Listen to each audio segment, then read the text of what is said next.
Police તપાસનો એક ભાગ છે ડીડી, જેનું આખું નામ કહેવાય ડાઇંગ ડિક્લેરેશન. ડાઇંગ ડિક્લેરેશનને જો ગુજરાતીમાં કહેવું હોય તો એને કહેવાય મરણોન્મુખ નિવેદન. સામાન્ય રીતે આપણી ધારણા એવી છે કે મરતી વ્યક્તિ જ્યારે હોય, જ્યારે કોઈ વ્યક્તિનો અંત સમય હોય ત્યારે ખોટું બોલતી નથી, એવી આપણી એક માન્યતા છે.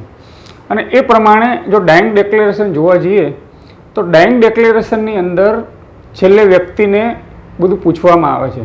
દાખલા તરીકે કોઈ વ્યક્તિને સળગાવી નાખવામાં આવી હોય તો એનું નામ પૂછવામાં આવે, કોણે સળગાવી હતી, કયા ટાઈમે સળગાવી હતી, કઈ તારીખે સળગાવી હતી, એ બધું પૂછવામાં આવે.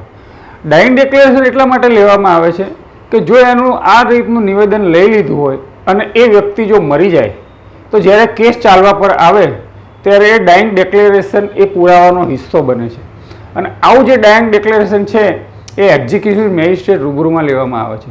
આવું નિવેદન જ્યારે લેવામાં આવે ત્યારે જે ડાઇંગ ડિક્લેરેશન આપતી હોય એ વ્યક્તિની આજુબાજુમાં એક્ઝિક્યુટિવ મેજિસ્ટ્રેટ સિવાય બીજું કોઈ હોતું નથી.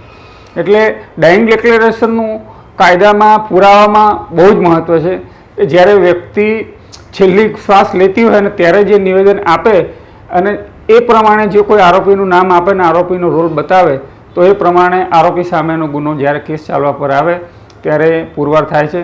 એટલે ડાઇંગ ડિક્લેરેશન એને શોર્ટ ભાષામાં ડીડી કહેવાય છે. એનું પુરાવામાં બહુ જ મહત્ત્વ છે.